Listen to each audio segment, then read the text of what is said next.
Selamat datang di channel Simar Imam. Sembari mendengarkan tinggalkan like dan komentarnya bosku. Jangan lupa pasang headset kalian. Siapkan kopi dan camilan.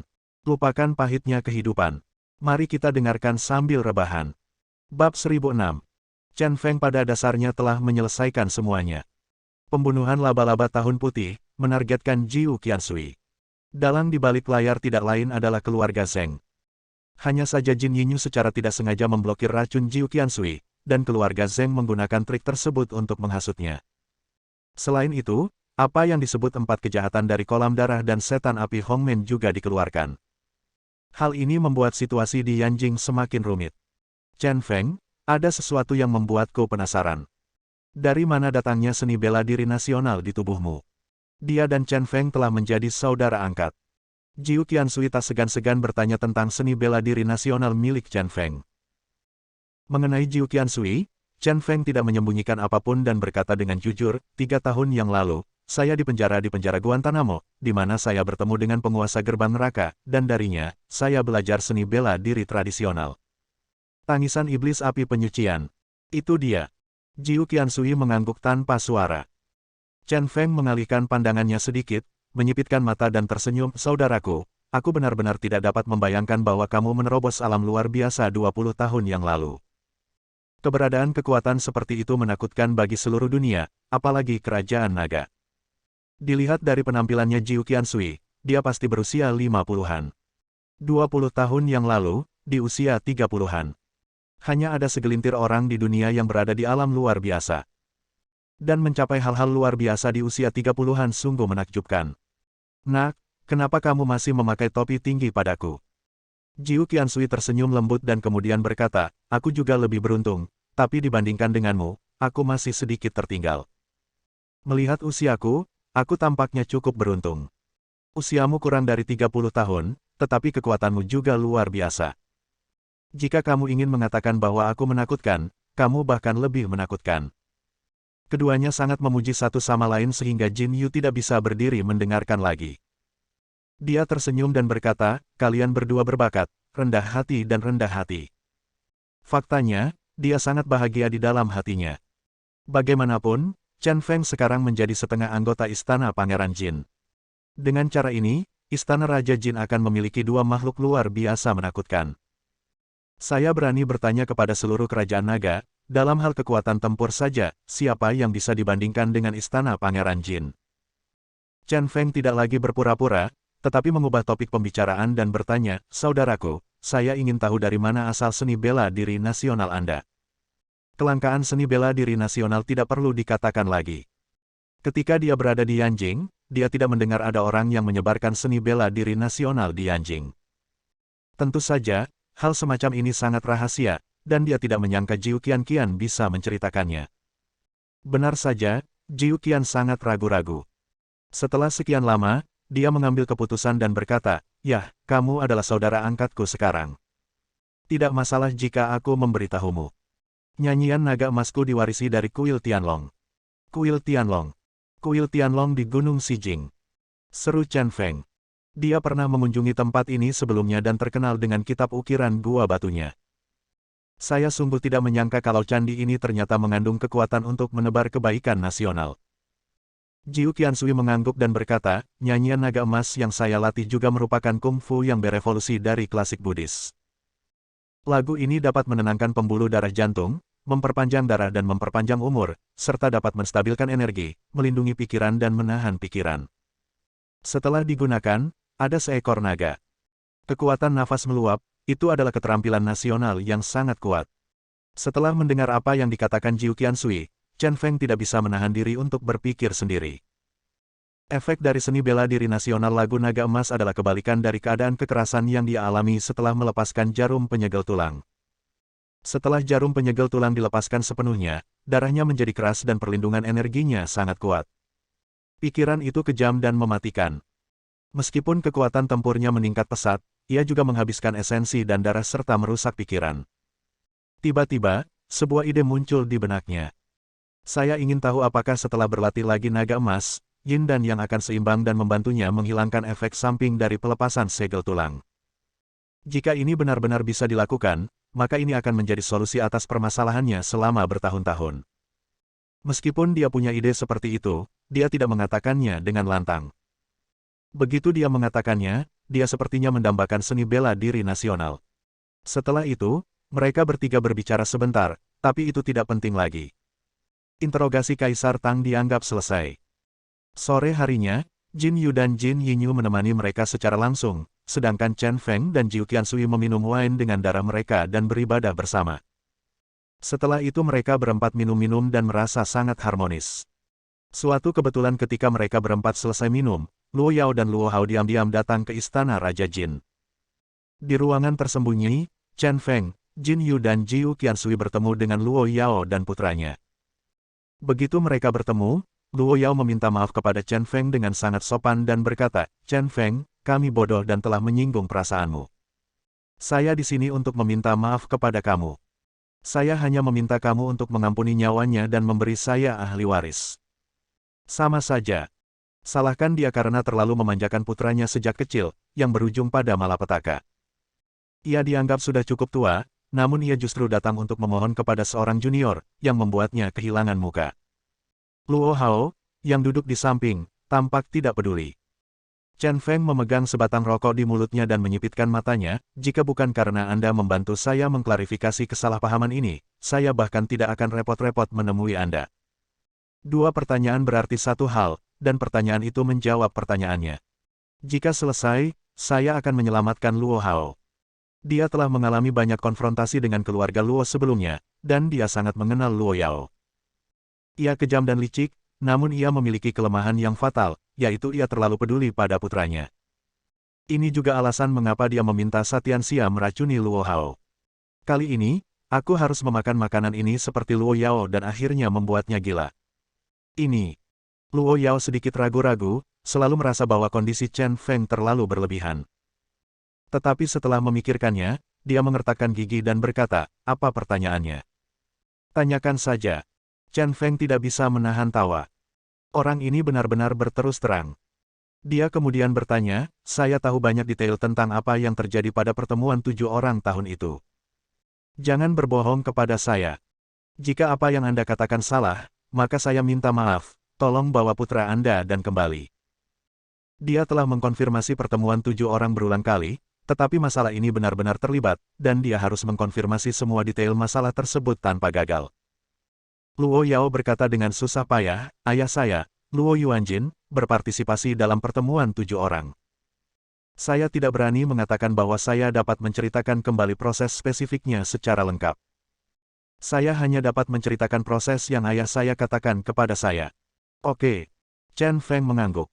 Memang benar, Luo Yuanjinlah yang menghadiri pertemuan ke-7 orang itu, bukan Luo Yao. Luo Yao kemudian berkata, "Ayah memberitahuku bahwa pertemuan 7 orang hari itu benar-benar hal yang aneh. Zheng Rong dan Tuan Yan berselisih. Situasinya aneh dan dapat berubah. Setelah pemungutan suara, hasilnya 4-3, dan pihak Zheng Rong menang. Dan pada akhirnya, Tuan Yan meminta pemeriksaan suara, yang juga mengungkap konspirasi antara satu sama lain.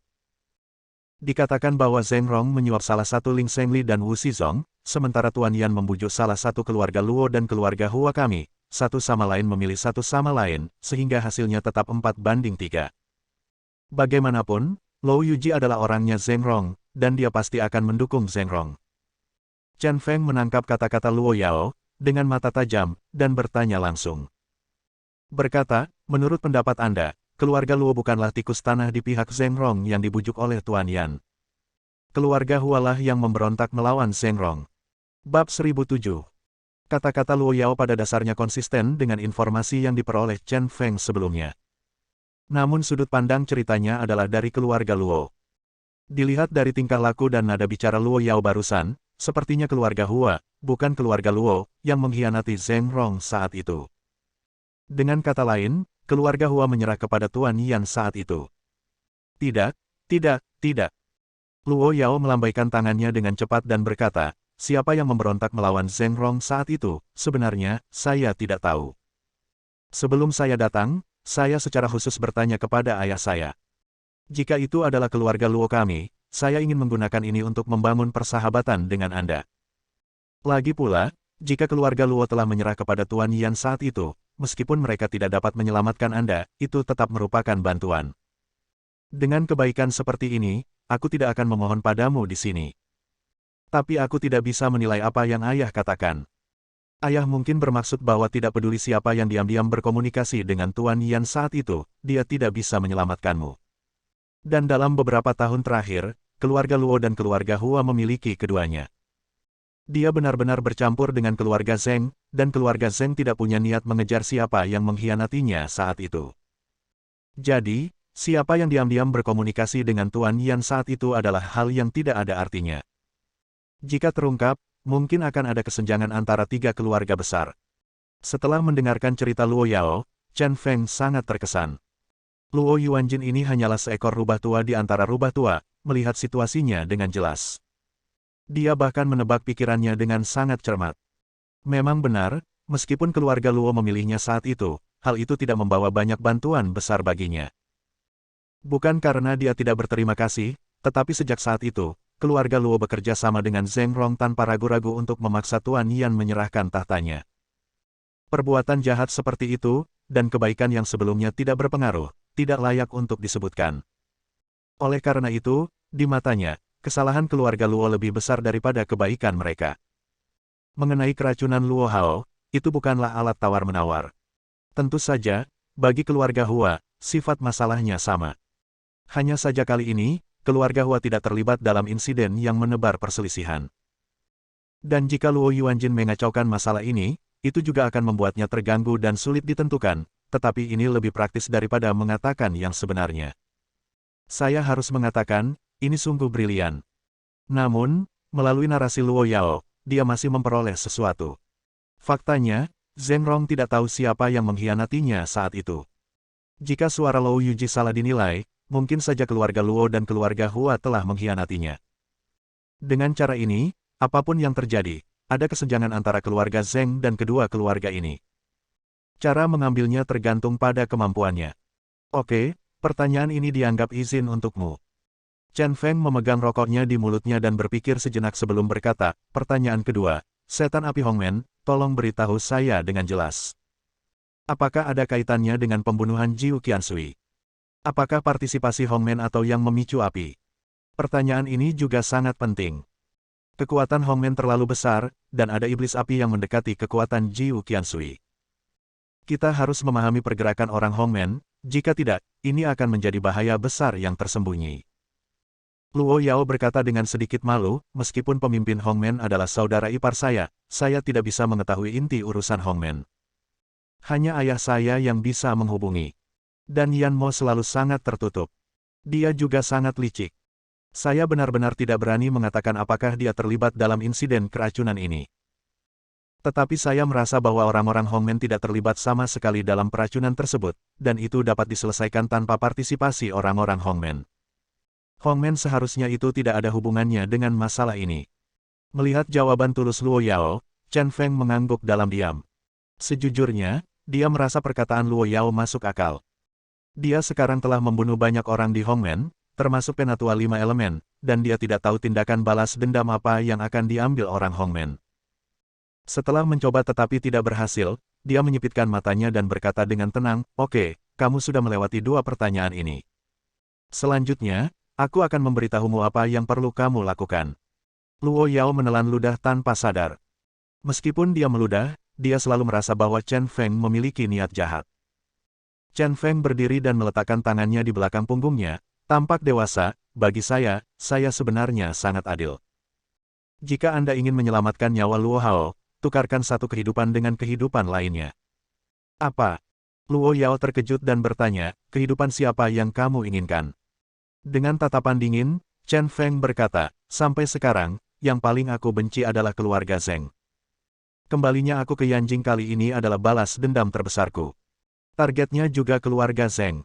Aku ingin semua orang di keluarga Zheng mati dengan baik. Hal yang aku minta kamu lakukan sangat sederhana. Bunuh anggota keluarga Zheng dan aku akan menyelamatkan Luo Hao. Kali ini, biarkan Luo Hao mati. Keluarga dan keluarga Zheng bertengkar anjing makan anjing. Saya tidak tahu apakah cinta kebapaan Luo Yao akan membuat Luo Yao kehilangan akal untuk melakukan ini. Setelah mendengar apa yang dikatakan Chen Feng, Luo Yao sangat terkejut hingga dia tidak bisa menahan diri.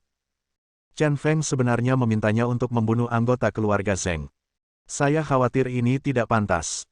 Luo Yao mengerutkan kening dalam-dalam. Membunuh anggota keluarga Zheng sama saja dengan menyatakan perang terhadap keluarga Zheng. Dengan kekuatan keluarga Luo, mereka tidak bisa mengalahkan keluarga Zheng. Pada saat itu, hal itu mungkin akan membawa pukulan telak bagi keluarga Luo. Tidak mungkin. Jika saya ingin menyelamatkan Luo Hao, saya harus membayarnya dengan nyawa keluarga Zheng. Chen Feng sama sekali tidak mau menyerah. Tiba-tiba, dia mengangkat sudut mulutnya dan berkata, kamu tidak perlu terlalu terikat. Saya mendengar bahwa Zheng Qingquan dari keluarga kami pernah mabuk dan memukuli Luo Hao. Serangannya sangat parah pada saat itu. Luo Hao memiliki banyak jahitan di kepalanya dan masih di unit perawatan intensif selama sehari. Setelah itu, dikabarkan bahwa pada saat itu, Zheng Qingquan mengencingi Luo Hao ketika Luo Hao tidak sadarkan diri. Ini keterlaluan. Ekspresi Luo Yao sedikit berubah ketika Chen Feng berbicara tentang itu. Luo Hao, sebaliknya, langsung dipenuhi amarah dan giginya gatal karena amarah. Kejadian ini selalu menjadi aib baginya. Chen Feng menambahkan bahan bakar ke dalam api, meskipun kalian berdua keluarga bekerja sama untuk menekan rumor setelahnya, insiden itu tetap menyebar, dan itu mungkin benar. Keluarga Luo benar-benar dapat mentolerir hal yang memalukan seperti itu. Tipikal kura-kura ninja mutan remaja. Setelah itu, keluarga Zheng baru saja mengirim Zheng Qingquan ke luar negeri untuk berlindung, dan mereka sama sekali tidak menganggap serius keluarga Luo Anda. Dikatakan bahwa Zheng Qingquan kembali ke Yanjing belum lama ini. Saya akan memilihkan untukmu. Jika kamu ingin membunuh, bunuh saja Zheng Qingquan. Kamu tidak hanya membunuh untukku, tetapi aku juga melampiaskan kebencianmu padamu. Syaratnya sudah ditentukan, pikirkan sendiri. Alasan mengapa Zheng Qingquan dipilih adalah untuk memberi Luo Yao tekad yang lebih besar. Dikatakan bahwa 2 tahun lalu, Luo Yao menjadi gila saat melihat putranya di unit perawatan intensif. Mengambil tenaga yang telah dia latih, dia bergegas ke rumah Zheng. Namun, siapa lawan keluarga Zheng dan diusir? Penghinaan dan kebencian di masa lalu, ditambah dengan hidup dan mati putranya saat ini, pasti akan membuat Luo Yao melakukan sesuatu yang luar biasa. Zheng Qingquan adalah cucu kesayangan Zheng Rong, begitu Zheng Qingquan terbunuh, kemarahan keluarga Zheng pun muncul. Maka akan ada pertunjukan yang bagus untuk ditonton. Masalah ini terlalu rumit, biarkan aku memikirkannya lagi. Luo Yao tampak putus asa dan berada dalam dilema. Meskipun dia sangat membenci Zheng Qingquan, masih sulit memutuskan untuk membunuh Zheng Qingquan. Ini adalah peristiwa besar yang mempengaruhi seluruh tubuh. Oke, aku akan memberimu waktu. Selama aku melihat Zheng Qingquan mati, aku akan mendetoksifikasi Luo Hao. Ini satu-satunya kesempatan. Chen Feng berkata ringan dengan nada dingin. Bab 1008. Kamu bermain keras kali ini. Setelah Luo Yao dan Luo Hao pergi, Jin Yu mendatangi Chen Feng dan diam-diam mengagumi Chen Feng. Sedikit ketakutan muncul di hatinya. Metode Chen Feng sungguh menakutkan. Jelas tidak ada cara untuk menyembuhkan racun Luo Hao, namun dia masih membodohi Luo Yao di sini. Dia bertanya, apakah Luo Yao benar-benar akan membunuh Zheng Qingquan? Jika dia benar-benar membunuh Zheng Qingquan, dan Chen Feng tidak dapat menyembuhkan Luo Hao, maka Luo Yao mungkin akan menjadi gila. 60% yakin. Chen Feng menyipitkan matanya sedikit dan tiba-tiba tersenyum, sepertinya ada sesuatu yang bagus untuk ditonton. Jiu Qiansui di samping tidak bisa menahan diri untuk tidak berkata, gerakanmu ini benar-benar kejam. Itu kuncinya adalah Anda menggambar kue untuk Luo Yao, tetapi Anda sebenarnya membiarkan Luo Yao mengambil risiko yang begitu besar. Jika Luo Yao benar-benar membunuh Zheng Qingquan, Anda tidak dapat menyembuhkan Luo Hao. Ini benar-benar tidak baik. Dia juga terkejut dengan metode Chen Feng. Dia bertindak tidak biasa dan tegas serta kejam. Nampaknya ketiga keluarga besar ini akan mendapat masalah. Apakah Luo Yao bergerak atau tidak, Zheng Qingquan sudah mati. Chen Feng membalikkan sudut mulutnya dan berkata dengan senyum sinis, adapun Luo Hao, dia juga sudah mati. Aku tidak akan membiarkannya tidur denganku. Coba pikirkan. Menjijikkan. Jika Luo Yao tidak mengambil tindakan, dia akan membunuh Zheng Qingquan. Bagaimanapun, selama Luo Yao berbicara dengannya, dia bisa menyalahkan Luo Yao atas pembunuhan ini. Begitu tren umum sudah terbentuk, sulit untuk menarik diri Anda keluar. Baru pada saat inilah Jin Yu mengerti mengapa Chen Feng ingin menyelamatkan nyawa Kaisar Tang. Setelah malam yang sibuk, Chen Feng, berbau alkohol, kembali ke asrama Jin Yinyu. Jin Yinyu sudah mandi, mengenakan piyama lucu, dan sedang belajar mahjong di sana. Melihat kembali proses kekalahan dari Chen Feng hari itu, saya masih merasa luar biasa. Kamu sangat kecanduan mahjong. Kamu hanya bermain mahjong untuk bersenang-senang. Jangan terlalu mendalaminya, kata Chen Feng dengan mata menyipit. Taruhan kecil baik untuk kesenangan dan taruhan besar berbahaya bagi tubuh. Anda harus mendengarkan dengan kata-kata orang tua itu. Selain itu, bagaimana seorang wanita di masa jayanya bisa tenggelam dalam mahjong setiap hari? Ini jelas merupakan contoh umum dari tidak menjalankan bisnis dengan benar. Jin Yinyu mengambil 14 kartu secara acak, membaliknya dan melihat semuanya berantakan. Yang lebih obsesif-kompulsif, dia membalik semua kartu yang terbalik satu persatu. Sambil membalik kartunya, dia berkata, menurutku bermain mahjong itu sangat menarik. Terkadang kartunya terungkap, dan terkadang terungkap. Mahjong ini sepertinya sedang marah. Bagaimana ini bisa dilakukan? Luar biasa. Chen Feng menghampiri Jin Yinyu dan secara acak mengambil 14 kartu. Ketika saya membukanya, saya melihat bahwa itu adalah Tianhu. Jin Yinyu, yang sedang berjongkok di bangku, langsung berdiri. Matanya semakin melebar, menatap Chen Feng dengan tidak percaya. Bagaimana kamu melakukan itu? Katanya sambil menggosok matanya seolah-olah dia melihat hantu. Apakah kamu ingin belajar? Chen bertanya dengan senyum gila. Ya, ya, ya. Jin Yinyu mengangguk penuh semangat. Chen Feng mengangkat bahunya dan menghela nafas, ini hari yang melelahkan dan bahuku kaku. Jika seseorang dapat membantuku mengendurkan bahuku, aku pikir pemikiranku akan sangat terbuka. Jin Yinyu tidak bisa menahan diri untuk bersembunyi.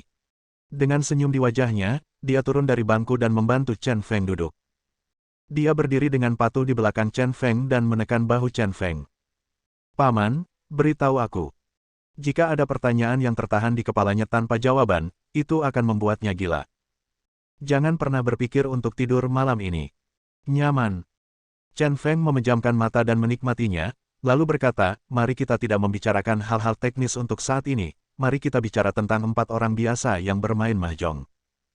Keempat orang ini dapat dianggap sebagai ruang keberuntungan yang tertutup. Pepatah lama mengatakan bahwa kartu besar memiliki 7 poin keberuntungan dapat dikenali. Jika jumlah keberuntungan 4 orang pasti, siapapun yang memiliki keberuntungan paling banyak pada saat itu dapat memanfaatkan kartu tersebut dan mencampurkannya. Jumlah total keberuntungan sudah pasti, jadi Anda harus membawa lebih banyak keberuntungan pada diri Anda sendiri. Petik 2. Bagaimana cara melakukannya? Suasana hati, pikiran, dan status mental semuanya dapat mempengaruhi aliran keberuntungan. Saya beri sebuah contoh. Contoh sederhana, orang yang pura-pura dalam kesulitan kemungkinan besar akan kalah karena tidak bisa menenangkan pikirannya dan keberuntungannya akan lari. Contoh lainnya adalah jika pikiran Anda tidak teguh dan Anda takut pihak lain akan menyentuhnya. Dalam hal ini, keberuntunganmu juga akan hilang, jika jatuh ke tangan orang yang mendengarkan kartu tersebut, kemungkinan pihak lain yang menariknya sendiri menjadi lebih besar. Semua ini, singkatnya sederhananya, Anda tidak boleh memiliki pikiran yang mengganggu dan menjadi sangat percaya diri. Pada titik ini, dia secara acak memilih 4 kartu yang tertekuk. Dengan senyum percaya diri di bibirnya, dia berbalik dengan santai. 4 yang cerdas menghasilkan banyak uang. Jin Yinyu, yang menamparkan punggung Chen Feng, kembali tercengang. Sekarang saya hanya merasa bahwa Chen Feng benar-benar bisa melakukan sihir. Chen Feng tertawa, berdiri, lalu mengangkat Jin Yinyu. Matanya tajam, membuat Jin Yinyu terlihat sedikit malu. Malam ini ditakdirkan untuk menjadi malam pertarungan sengit lainnya. Keesokan paginya, setelah sarapan, Chen Feng meninggalkan rumah Pangeran Jin. Dia awalnya ingin kembali ke rumahnya, tetapi diberitahu oleh Ning Sui bahwa dia pindah karena banyak orang telah meninggal. Efisiensinya sangat cepat, ini adalah villa kecil tidak jauh dari Junlin Group. Mengikuti alamatnya, Chen Feng datang ke villa. Bahkan tanpa kunci pun, mudah untuk masuk. Tidak lama setelah saya duduk, telepon saya berdering. Halo, Chen Feng, saya Wu Xi. Tuan Wu, saya pikir Anda melupakan saya. Bibir Chen Feng melengkung. Rubah tua ini akhirnya muncul. Pasti karena dia dipenjara beberapa hari yang lalu, jadi dia berkeliaran dan tidak pernah datang menemuinya lagi. Sekarang dia telah mengalahkan 3 keluarga besar, saya ingat lagi bahwa saya harus bekerja sama dengannya. Wuxi tersenyum dan berkata, bagaimana mungkin? Beberapa hari yang lalu, ponsel Anda dimatikan dan Anda tidak dapat ditemukan. Saya baru saja menghubungi ponsel Anda. Mari kita tidak membicarakannya sekarang. Saya sudah melakukannya memilah beberapa informasi Ling Zhengli. Aku sudah memberitahumu suatu tempat dan kamu datang dan mengambilnya. Oke. Setelah menuliskan tempatnya, Chen Feng mengenakan masker kulit manusia dan bergegas keluar. Mengikuti alamatnya, kami sampai di sebuah kedai kopi. Setelah keduanya bertemu, Wuxi menyerahkan tas informasi kepada Chen Feng. Setelah mengobrol sebentar, keduanya pergi. Setelah meninggalkan kedai kopi, Chen Feng baru saja kembali ke villa. Begitu pantatku menyentuh sofa dan sebelum aku sempat membuka tas informasi, telepon berdering lagi. Telepon kali ini dari Ling Zhengli. Chen Feng, ini aku, apakah kamu bebas sekarang?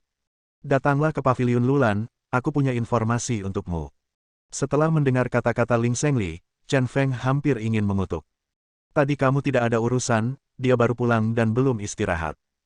Sungguh kehidupan yang sulit. Baiklah, aku akan segera ke sana. Meskipun dia mengeluh dalam hatinya, dia tetap bangkit. Setelah menyembunyikan informasi yang diberikan Wuxi kepadanya, dia segera meninggalkan villa. Bab 1009. Setelah sampai di Paviliun Lulan, Chen Feng langsung menuju ke lantai 2. Penjaganya adalah 2 penjaga yang sama seperti terakhir kali. Setelah mengenali Chen Feng, mereka langsung membiarkan Chen Feng memasuki kamar pribadi. Ling Zhengli tidak mempelajari barang antik hari ini. Sebaliknya, dia meletakkan tangannya di belakang punggung dan melihat keluar jendela, seolah dia sedang menunggu Chen Feng. Ling Lao, aku di sini. Chen Feng memasuki ruangan elegan, tapi yang dilihatnya adalah punggung tebal Ling Zhengli. Entah kenapa, sebuah pemikiran aneh terlintas di benakku. Ling Zhengli berbalik perlahan dan menunjuk bangku dengan tangan kanannya. Chen Feng tidak sopan dan langsung duduk. Dia bahkan mengambil teko dan menuang secangkir teh untuk dirinya sendiri. Matanya menatap tanpa sadar ke tas informasi kulit kuning yang diletakkan di atas meja. Tampaknya harus ada bukti pembelian ilegal properti di luar negeri oleh Wuxi untuk keluarganya. Ling Zhengli sangat mantap, dan setelah melihat ke arah Chen Feng beberapa saat, dia berkata, hal-hal di sini cukup untuk menjatuhkan Wuxi, tetapi ada juga risikonya. Terserah Anda untuk memutuskan bagaimana melakukannya. Saya hanya dapat membantu Anda sejauh ini. Chen Feng mencibir dalam hatinya, tetapi berkata dengan sangat sopan, terima kasih, Tuan Ling, saya pasti akan menjatuhkan Wuxi dan membuat pengkhianat ini membayar harga untuk menenangkan semangat Tuan Yan di dalam surga. Selain itu, saya juga akan membantu Tuan Ling untuk menyelesaikan promosinya. Faktanya, dia diam-diam berpikir bahwa hari jatuhnya Wuxi juga akan menjadi hari jatuhnya kamu. Ling Zhengli sangat tenang dan tidak bereaksi banyak terhadap janji Chen Feng. Matanya tak tergoyahkan, dan dia memperingatkan lagi, hati-hati, aku menunggu untuk bertemu denganmu lagi, dalam seragam militer. Kamu yang paling tampan jika berpenampilan seperti itu. Ling Zhengli tiba-tiba tersenyum. Sangat senang. Pada saat itu, Chen Feng, yang selalu dipenuhi dengan kebencian, tidak bisa menahan goyah. Kali ini dia meninggalkan Paviliun Lulan dan kembali ke villa, tidak ada yang akan mengganggunya lagi. Dan dia juga tidak beristirahat, dia membuka kedua dokumen itu dan membacanya dengan cermat. Setelah sekian lama, akhirnya saya selesai membacanya. Mereka semua binatang buas. Setelah membaca ini, dada Chen Feng dipenuhi amarah dan kebencian. Orang-orang berpangkat tinggi ini melakukan hal-hal yang melanggar hukum. Menurut informasi yang diberikan Wuxi, putra Ling Zhengli memperkosa seorang mahasiswa. Untuk menghindari tanggung jawab setelahnya, dia memalsukan kecelakaan mobil dan membunuh pihak lain dengan mobilnya. Ketika polisi tiba di lokasi kejadian, Ling Zhengli menggunakan kemampuannya untuk menyuruh anak buahnya mengusir polisi dan menutup tempat kejadian secara pribadi. Setelah itu, dengan bantuan kekuatan keluarga Zheng, putranya berhasil lolos dari bahaya dan berhasil lolos dari sanksi hukum. Namun gadis yang meninggal secara tidak adil pada akhirnya tidak menerima keadilan. Informasi yang diberikan Wuxi penuh dengan bukti yang pasti dapat membuktikan kejahatan Ling Zhengli. Ling Zhengli memberinya informasi tentang Wuxi terutama karena aset Wuxi di luar negeri. Menurut informasi, Wuxi membeli banyak properti di luar negeri. Dan dengan menggunakan identitas bonekanya, dia menyimpan sejumlah besar dana yang tidak diketahui asalnya di luar negeri. Beberapa bukti penting cukup substansial. Itu sudah cukup untuk menjatuhkan Wu Xi sepenuhnya. Duduk di sofa sambil merokok, Chen Feng tampak jelek saat dihadapkan pada dua informasi tersebut. Kita harus menjauhkan kanker ini dari Departemen Perang. Dia menyimpan informasi itu, menemukan sudut, dan menyembunyikannya. Namun dia tidak terburu-buru mencari Tuan Su, melainkan pergi membeli bahan makanan. Segalanya harus dilakukan satu per satu. Setelah masalah Luo Hao selesai, temui Tuan Su. Ini menyelamatkan Anda dari menyatukan dua hal dan terjadi kesalahan.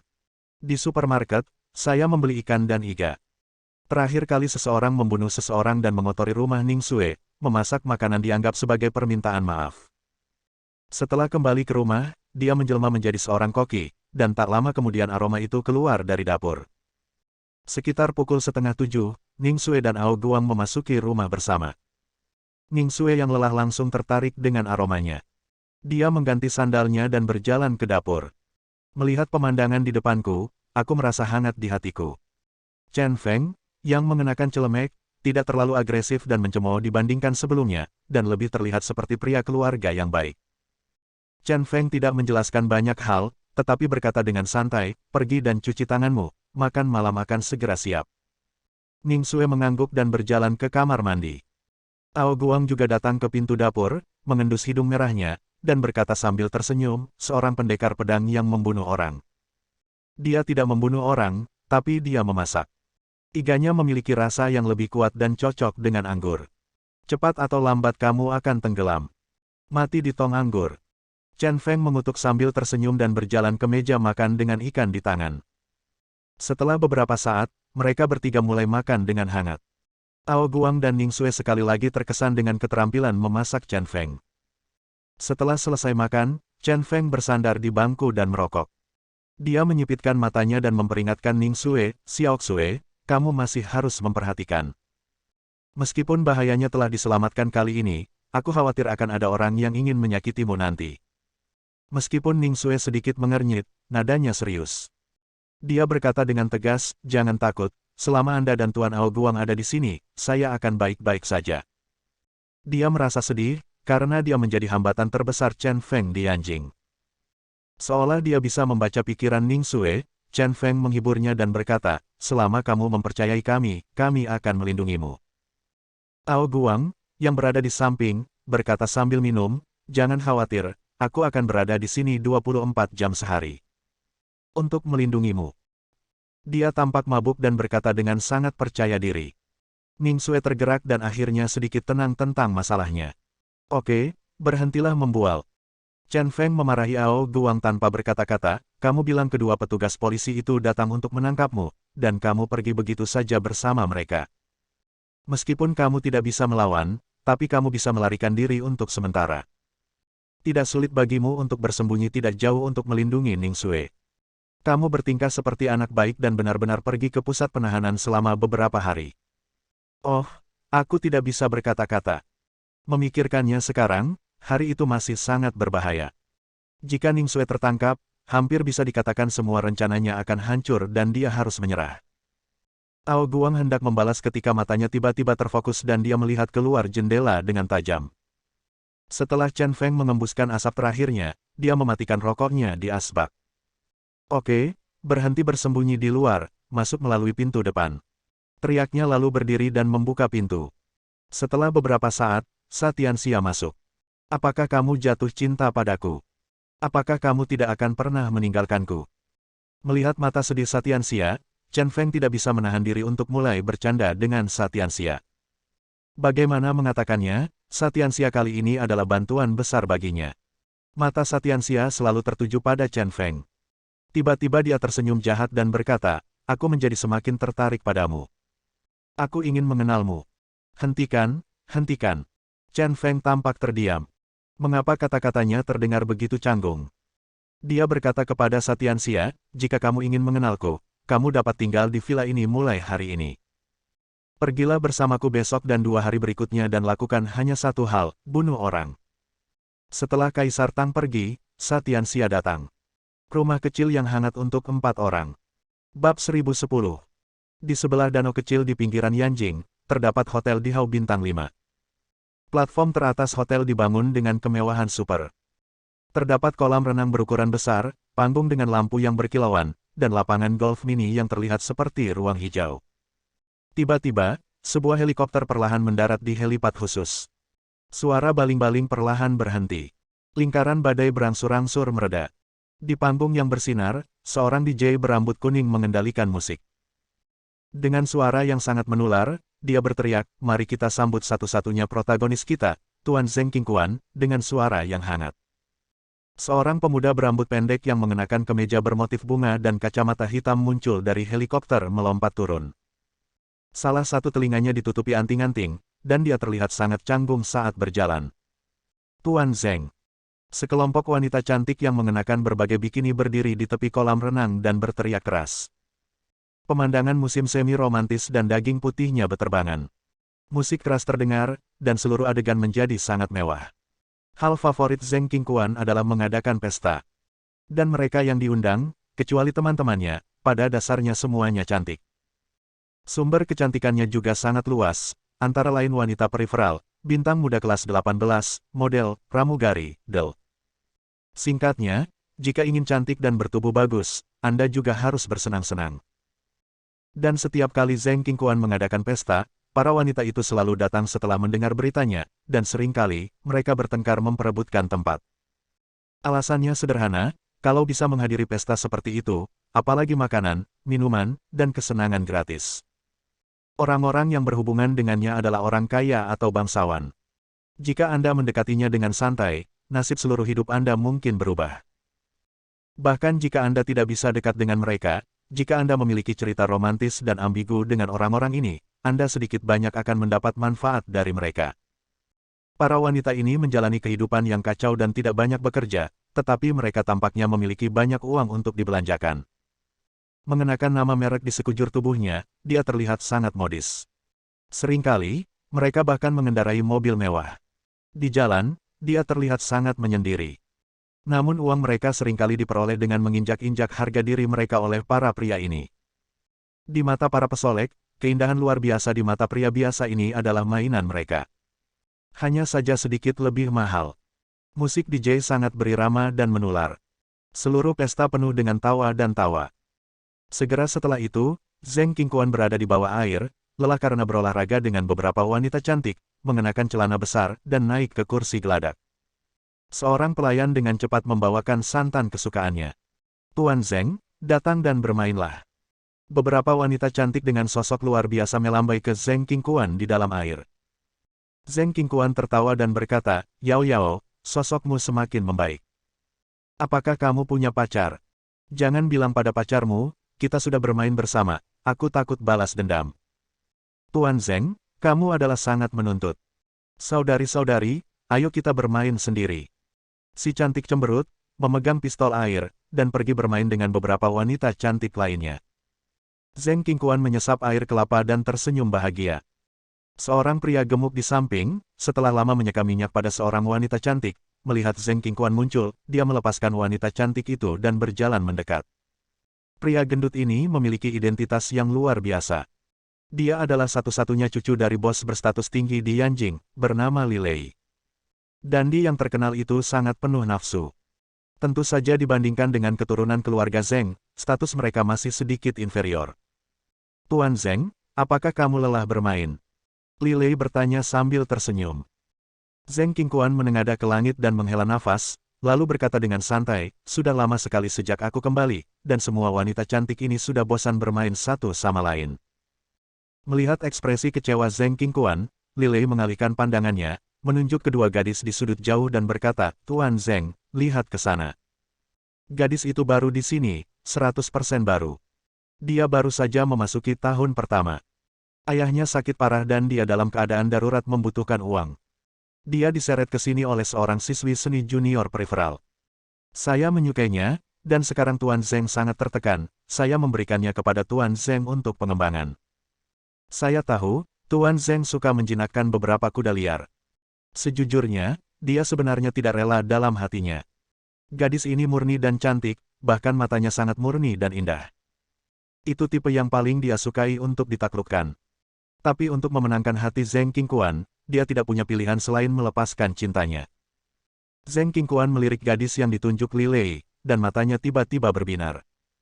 Belum lagi, gadis ini memang memiliki temperamen yang sangat baik, sangat cantik dan murni. Dibandingkan dengan wanita yang memakai riasan tebal, levelnya lebih tinggi. Dia tiba-tiba menjadi tertarik, duduk, dan berjalan ke arah kedua gadis itu sambil tersenyum. Lei Xiaomi, kamu sudah ada di sini, mengapa kamu mundur? Kakak senior memberitahumu, ada pria sembarangan di sini bersamamu. Tidurlah, dan ayahmu akan punya cukup uang untuk berobat. Dengan kecantikanmu, apakah kamu ingin tetap miskin seumur hidupmu? Lihat aku memakai merek terkenal, dan aku punya puluhan ribuan dolar untuk tubuhku. Ini semua laki-laki di sekolah tidak mampu membelinya. Seorang wanita harus layak untuk dirinya sendiri dalam hidup ini, terutama wanita cantik seperti Anda. Jika Anda memberi mereka orang miskin teman-teman mendapat keuntungan, sebaiknya kamu menukarnya dengan sesuatu yang praktis. Seorang gadis jangkung bernama Jiao Ruqing berkata kepada Lei Xiaomi sedikit bujukan. Dia tidur dengan Li Lei beberapa kali, membayar mahal Li Lei, dan menemukan beberapa gadis cantik di sekolah untuk diajak bersenang-senang. Jadi, Lei Xiaomi, seorang wanita cantik yang memukau dengan penampilan cantik dan temperamen murni, tertipu. Penipuan semacam ini mempunyai rasa konsensus. Bagaimanapun, Lei Xiaomi benar-benar kekurangan uang dan ingin mengobati penyakit ayahnya. Dan datang ke sini, Anda mendapatkan uang. Tentu saja Anda harus menjual sesuatu. Bagi Lei Xiaomi, secara alami itu adalah tubuhnya yang murni. Lei Xiaomi mengenakan baju renang, tidak bisa melepaskannya, dan terus setengah meringkuk. Bisa dibilang di antara semua wanita yang hadir, pakaian renangnya adalah yang paling jelek dan konservatif.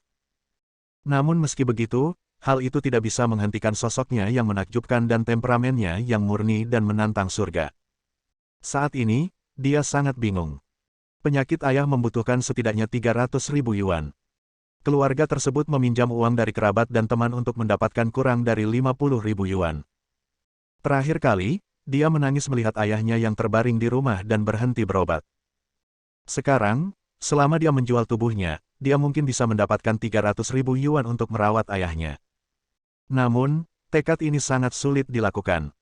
Wow, cantik-cantik ini, apakah kamu tertarik bermain denganku? Zheng Qingquan datang dan mengundang Lei Xiaomi secara langsung. Sejujurnya, dia juga tertarik dengan temperamen unik Lei Xiaomi. Pria gendut Li Lei akhirnya menemukan tawaran bagus untuknya. Melihat Zheng Qingquan, Jiao Ruqing sangat bersemangat. Dia meraih tangan Lei Xiaomi dan berkata, "Xiaomi, ini Tuan Zheng yang terkenal. Anda hanya beruntung." Lei Xiaomi mengangkat kepalanya dan menatap wajah Zheng Qingquan yang tersenyum, putus asa seluruh tubuhnya gemetar. Bersambung. Nantikan bab selanjutnya bosku.